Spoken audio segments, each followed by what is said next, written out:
la ciudad, a finales del siglo XIX, cuando todavía Rafaela era pueblo, un grupo de hombres comenzó a trabajar con un objetivo bien claro: convertir este territorio en un centro de atracción económico, comercial y social. Hoy podemos reconocerlos en los nombres de nuestras calles: Maggi, Abantay, Jiménez, Pfeiffer. Los mismos realizaron cambios profundos desde la nueva óptica liberal y fundaron instituciones como el Tiro Federal, la Sociedad Rural, la Sociedad Italiana, la Escuela Normal. Lo llamativo no es solo todo lo que lograron construir, sino cómo lo hicieron. La masonería, sus misterios, sus silencios, sus secretos, son parte inseparable de la historia rafaelina.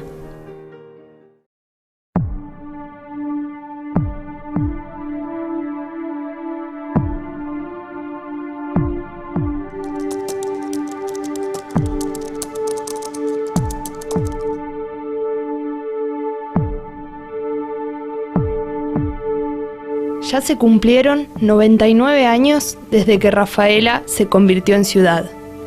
Eso nos movilizó a realizar una investigación periodística para tratar de comprender un poco más quiénes somos, de dónde venimos y qué fue de los primeros rafaelinos.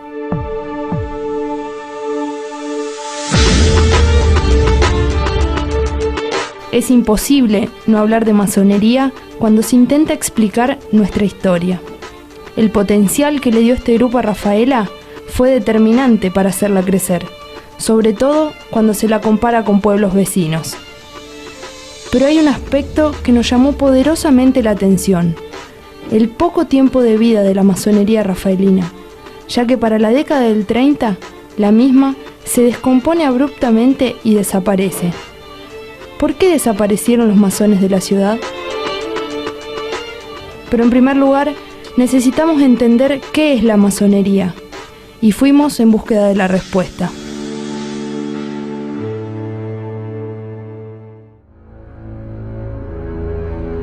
La masonería hay que dividirla en dos etapas. Allá por el 1000, a determinadas personas de Europa, príncipes, señores feudales, empezó a sobrarle una moneda. Entonces la pregunta era: ¿en qué la gastamos? Por supuesto que la Iglesia, que era la gran institución que gobernaba y manejaba la Europa de la Edad Media, enseguida le dio la respuesta: hagan obras que agraden a Dios, iglesias. Y la otra la decidieron los príncipes feudales: hacerse los castillos, lugares que sean hermosos para su defensa. Las dos obras necesitan lo mismo: albaniles. La palabra masón no significa otra cosa que albanil. Por lo tanto, en una sociedad en donde más del 90% de la población era campesino analfabeto, ser albanil era un avance importante. Trataban de que ese conocimiento no se dispersara, que no llegara a todo el mundo. Entonces lo manejaron secretamente. La masonería es una institución universal. Sus principios, libertad, igualdad y fraternidad, nos hace en esos tres principios el triángulo equilátero que domina el globo terrestre. Pero no domina en una acción matemática, sino en una acción espiritual, porque es una cadena fraternal de personas que tratamos y pensamos de hacer el bien a la humanidad. Un masón es un hombre libre y de buenas costumbres, cualquiera sea la ideología política, religiosa. Para mí la masonería es el liberalismo en acción, o sea, una organización que tenía como misión, como tarea, introducir en la sociedad el pensamiento liberal. Los aspectos fundamentales del liberalismo, que eran la educación laica, libre, gratuita, cementerios públicos, casamientos públicos, o sea, a través del registro civil, o sea, sacarle a la Iglesia el manejo de la sociedad. En medio de la investigación, nos surgió una pregunta: ¿cómo se ingresa a la masonería? Primeramente presentar una solicitud. Entonces hay 3 hermanos maestros aplomadores que van a visitar tu familia, que visitan tus amigos, te visitan dónde estudiás, dónde trabajás, y ahí resalta si verdaderamente sos una persona honorable para poder ingresar a nuestra orden. Esos 3 aplomadores, ninguno de los 3 se conoce. Va por estricto cumplimiento del deber de un venerable que le exige. Los aplomadores después vienen y le dicen al venerable maestro: mirá, esta es una persona honorable, es una persona de bien.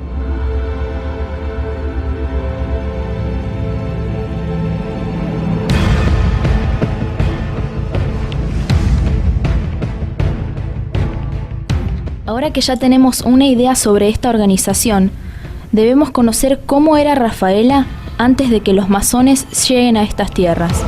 El primer boleto de tierras que se vende en Rafaela es de marzo-abril de 1881 y bueno, a partir de ahí empieza a sucederse muchas ventas de tierra y de a poco se va formando la colonia, que va a ser la concentración de los primeros vecinos, en muchos casos quienes compraban en la zona rural y también obtenían un lote en la zona urbana o en la zona que estaba delimitada por la Plaza 25 de Mayo. Rafaela, cuando se forma, tenía una geografía completamente diferente a lo que conocemos hoy. La tierra nunca se había trabajado, los pastos eran duros, no había la misma cantidad de árboles que tenemos hoy. La economía de ese momento, lo primero que empezó a movilizar este lugar fue la economía rural, las cosechas. Luego justamente la concentración de varios vecinos va a hacer que empiece a funcionar la parte comercial, que va a ir creciendo, lo que después también se va a transformar entonces en una combinación entre el sector rural, el sector comercial y un sector que podríamos decir hasta ese momento de muy pequeña industria, muy tímida industria, que va a tener relación con el agro directamente, sobre todo lo que tiene que ver con molinos harineros. En 1895 aparece la primera logia masónica, a la que sus miembros llamaron la hija de Garibaldi. ¿De qué se trataba? Bueno, las logias masónicas en Rafaela se constituyen en los primeros años del pueblo, a medida que el pueblo va tomando forma y que va adquiriendo un dinamismo muy particular con el desarrollo de distintas actividades. En el núcleo urbano, precisamente, a partir ya de 1895, tenemos la constitución de la primera logia, que es la hija de Garibaldi. La libertad, la igualdad, la fraternidad, eran justamente aquellos valores que estaba encarnándose en el nuevo liberalismo y coincidía con el pensamiento masónico. La masonería en Rafaela se forma justamente con inmigrantes, personas que venían con esas ideas desde Europa, pero eran no precisamente los agricultores, sino aquellos que habían tenido algún otro tipo de actividad más profesional, como fotógrafos, médicos, periodistas, que fueron los que después establecerían la primer logia, mejor dicho, la logia en su primera etapa. En 1890, 1895, las comunidades como Rafaela estaban tratando de agruparse por nacionalidad, sociedad italiana, sociedad suiza, sociedad española, para encontrar un lugar, un camino que les ayudara a afrontar temas como la enfermedad, como la muerte. O sea, no había ningún tipo de organización social, no había partidos políticos. Entonces pensar en una logia, un grupo de la gente más instruida del pueblo, lógicamente, que se reunía todas las semanas para armar proyectos y desarrollarlos. Un esquema de ese tipo tiene que triunfar en un lugar tan pequeño y en donde no hay ningún tipo de organización que lo enfrente. El primer masón en aparecer por estos lares fue Luis Maggi en el año 1884. después aparecieron otros que venían de Esperanza, el caso de los hermanos Avantay, Federico Maurer, comenzaron a llegar a Rafaela en 1985, 86, ya con tres masones podían constituir un grupo, pero era necesario para establecer una logia 7. Casi no hay datos acerca de la logia La Garibaldina o la hija de Garibaldi. La logia va a tener actividad regular desde 1895 a 1903, en que abate columnas. Cuando una logia abate columnas, significa que cesan su actividad regular. Y posteriormente, en 1914, la Antorcha, su sucesora, vuelve a levantar columnas. Cuando obtiene allí su carta patente, regulariza su situación. En ese interregno, entre 1903, en que abatió columnas la hija de Garibaldi, y 1914, en que se regulariza la actividad de la Antorcha, no es que haya cesado la masonería, siguió habiendo masones en el medio, pero no había una actividad regular. Vuelvo a insistir, la actividad regular se logra cuando la Gran Logia otorga la carta patente, que es el reconocimiento para dicha actividad, y eso vuelve a ocurrir en 1914. Rafaela arranca en 1881, en 1912, 1913, tengo una dudita ahí, se convierte en ciudad. Se hace un censo, 8.400 habitantes. ¿Está? Todo lo demás tenía 1.500, 2.000 habitantes. Entonces, ¿qué tiene Rafaela que las otras colonias no tienen? Y en los orígenes de Rafaela había una serie de hombres que las otras colonias no tenían. Eran maestros, industriales, comerciantes. Es difícil dejar afuera hoy a la masonería en cuando se pregunta por qué Rafaela sí y los otros distritos, los otros pueblos no. La masonería estaba integrada por un grupo muy minoritario al inicio de lo que era la colonia en Rafaela, luego fue creciendo ese número.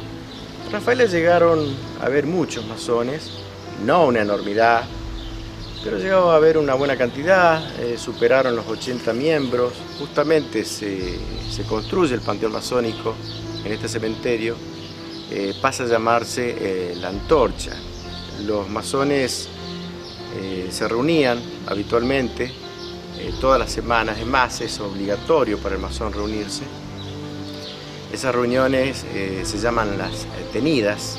Y en esas reuniones, bueno, por supuesto eran secretas, no podemos saber lo que tenían esas tenidas, pero se realizaban las actividades concernientes a los nuevos integrantes, planificaban y bueno, llevaban adelante todo lo que era su actividad propia de ese tipo de hermandad, de fraternidad.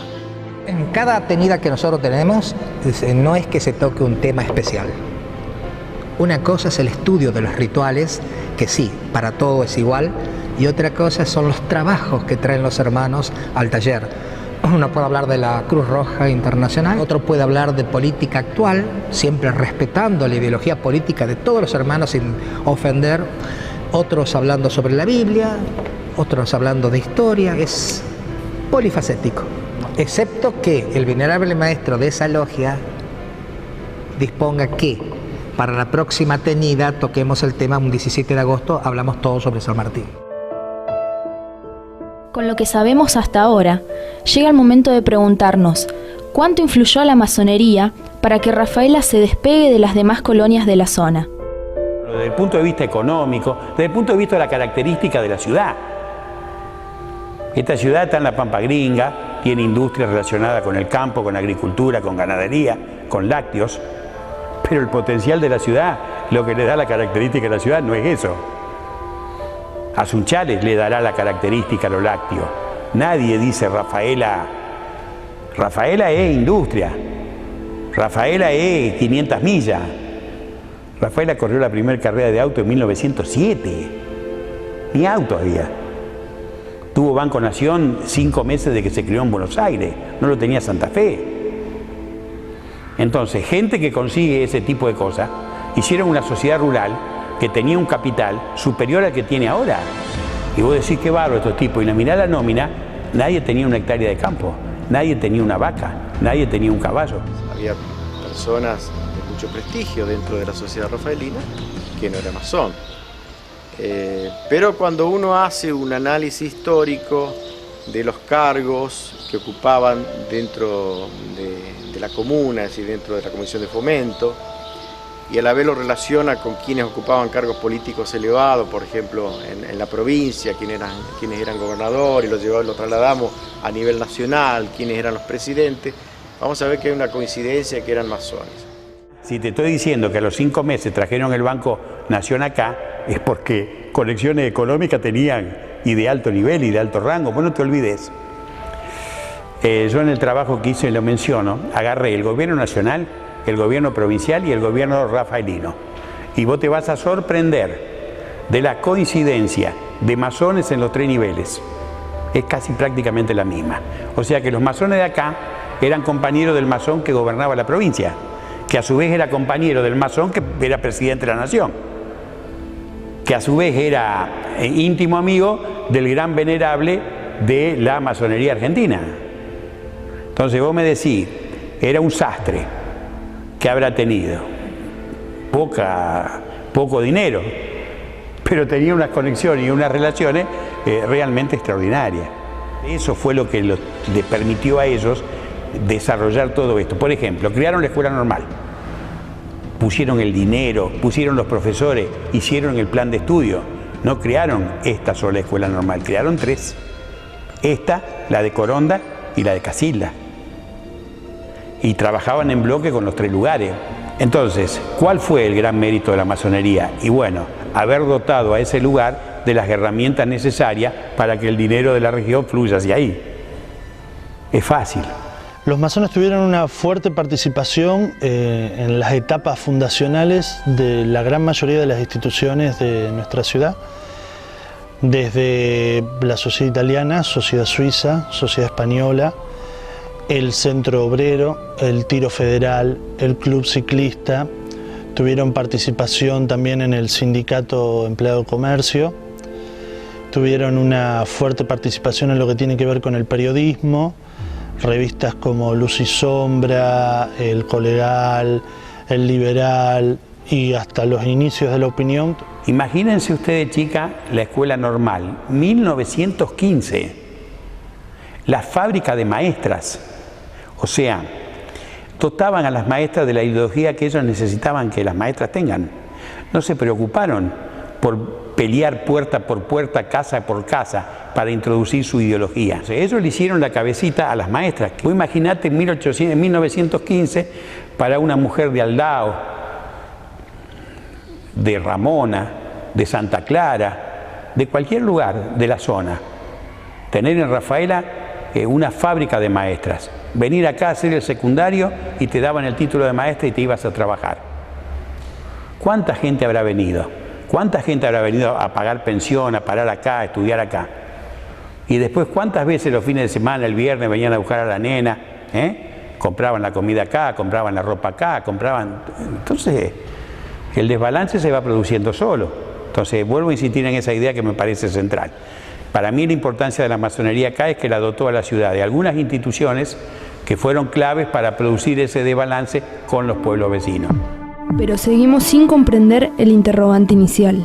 Si los masones hicieron tantas cosas en la ciudad, si eran un grupo de poder tan fuerte, ¿cómo es posible que hayan desaparecido inesperadamente de Rafaela en la década del 30? ¿Qué pasaba en la ciudad para que eso ocurra?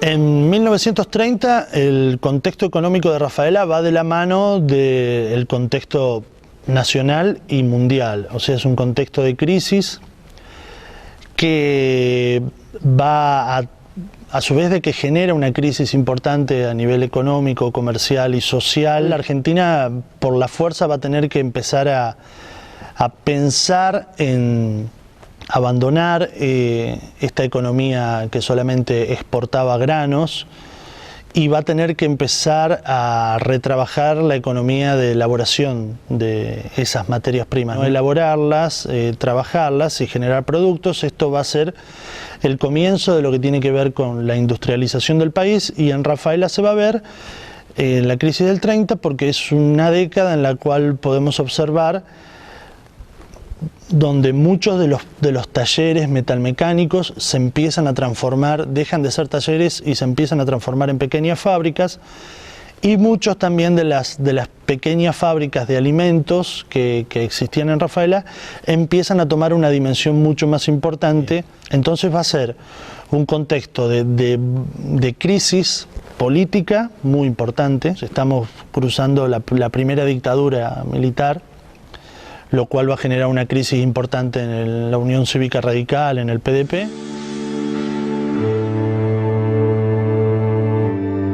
Pero, ¿por qué en otros lugares los masones continuaron con su actividad? ¿Por qué desaparecieron de Rafaela? ¿Por qué durante años no se habló de ellos ni de su legado? La masonería puede haber muchas interpretaciones de por qué desaparece. Primero, lo que desaparece son documentos que nos remitan a la masonería. Es muy difícil hablar que la masonería desapareció, pero igualmente, digamos, el último documento llega hasta el año 35, cuando la Municipalidad de Rafaela remata el terreno que era de la logia La Antorcha. En primer lugar, tenemos que entender de que, como les decía antes, las logias constituían para el ciudadano que se adhería un lugar donde podía reunirse con personas que pensaban igual, que la mayoría de los masones eran radicales. ¿Esto qué quiere decir? De que mientras no había posibilidad de ejercer la política abiertamente, porque la política era cosa de élite todavía, ellos como que se refugiaban en las logias. A partir de 1912, con la ley Roque Sáenz Peña del voto universal, surgen una serie de partidos políticos, sobre todo en la provincia de Santa Fe, y además con la presencia del radicalismo en el gobierno nacional a partir de 1916 con Irigoyen, esa gente comienza a tener actividad política abiertamente. Y el comité empieza en cierto modo a reemplazar a la logia. Entonces, ¿qué diferencia había entre ser masón y ser radical? O ser PDP. Y el costo era mucho menor porque nadie te señalaba, al contrario, era popular ser radical. En el caso local, nosotros tenemos una cuestión natural, si se quiere, que es la muerte de varios de los masones que integraban esas logias. Es decir, se cumple, se cierra un ciclo vital, otros se van de la ciudad y como que no hay un recambio generacional. Eso es muy evidente. Como que se descabezó la conducción. Que eso se da en un contexto nacional, provincial, donde se produce una fuerte recatolización de las élites gobernantes. Yo pienso que la iglesia fue muy fuerte en esos lugares, indudablemente nos hizo un halo de misterio. Pero se me ocurre que el elemento más importante de la desaparición de la logia de la Antorcha fue los problemas internos que tenía la logia. También sería la llegada de Mussolini a Italia, y al haber en Rafaela tantos italianos, va a provocar una división muy importante con respecto a la masonería, porque Mussolini va a combatir a la masonería. Y acá en Rafaela la línea de Mussolini va a provocar una división muy importante en la sociedad italiana, donde por un lado vas a tener una sociedad profascista y una sociedad italiana antifascista. Cuando una institución se debilita en sus principios y sus hombres comienzan a enfrentarse, esa institución cae. Otro tema que tiene que ver acá en Rafaela fue, en Rafaela y en todos lados, las exigencias desmedidas que había para entrar a la logia. Era muy difícil entrar a la logia. Yo conocí acá a dos personas, una músico, la otra periodista, que me garantizaron que ellos hicieron lo imposible por entrar a la logia. Y que estuvieron en contacto y que hicieron todos los pasos y demás, y que fueron rechazados. Cuando empezamos con esta investigación, creíamos que íbamos a poder encontrar una respuesta a nuestro interrogante. Pensábamos que debía existir un motivo particular que haya terminado con la masonería rafaelina, pero no fue así. Como en cualquier proceso histórico, son muchos los sucesos que empujan para que las cosas ocurran. Nuestros entrevistados nos ayudaron a pensar en muchos de estos hechos.